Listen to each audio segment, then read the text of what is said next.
3 days na lang exam na. Topic ngayon is binomial expansion. Expand quantity 2x minus 3y raised to 4. So, in approaching mga ganito, medyo hassle kung gagamitan natin ng FOIL method. So, let me introduce to you this method. So, dapat familiar kayo sa ating Pascal's triangle. So, ito yung ating Pascal's triangle. So, may pattern yan. So, bring down lang yung mga 1 sa corners. And sa gitna nila, mag-add sila. 1 plus 1 is 2. 1 plus 2 is 3. 2 plus 1 is 3. 1 plus 3, 4. 3 plus 3, 6. 3 plus 1, 4. Basta parang ganyan yung pattern niya. So, ano bang ini-indicate nito sa ating problem? So, ito daw ang Pascal's triangle natin ay ini-indicate niya yung ating coefficients ng ating binomial expansion. So, sa x plus y squared. Notice nyo, ang kanilang coefficient is similar sa 1 to 1. 1 ang coefficient ng x squared, 2 ang coefficient ng xy, and 1 yung coefficient ng y squared, which is reflected dito. So, pag cube naman, yung coefficient niya is 1, 3, 3, and 1. Similar dito. Kung expanded naman hanggang 4th power, ang coefficient niya is 1, 4, 6, 4, and 1. So, alam na natin yung coefficient. So, paano naman sa ating variables?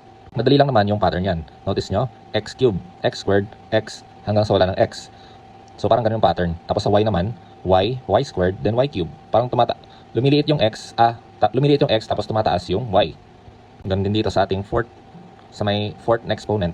X to the raised to the 4th power, x cubed, x squared, x, and hanggang wala ng x. So, y naman, y squared, y cubed, and y to the 4th power. So, now, let's apply this into our problem. So, meron tayong yung x dito, i-define natin as 2x, and yung y naman, i-define natin as negative 3y, kasi negative. So, diba, ito yung formula natin sa 4th exponent. So, substitute lang natin ito. Dito, ang x papalitan natin ng 2x. So, 2x raised to 4. Dito naman sa 4x cubed, y, ang x papalitan natin ng 2x to magiging 2x cubed multiplied by negative 3y. So, apply lang natin yan hanggang sa y to the 4th power. So, yan, hanggang dyan.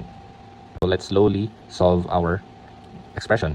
2x to the 4th power, 16x to the 4th power. Ito naman, 2x cubed, magiging 8x cubed, multiplied by 4, multiplied by negative 3, magiging negative 96.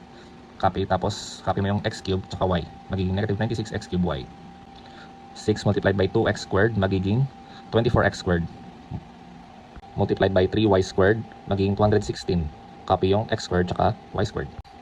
4 times 2x, 8x, multiplied by negative 3y cubed, magiging negative 216xy cubed.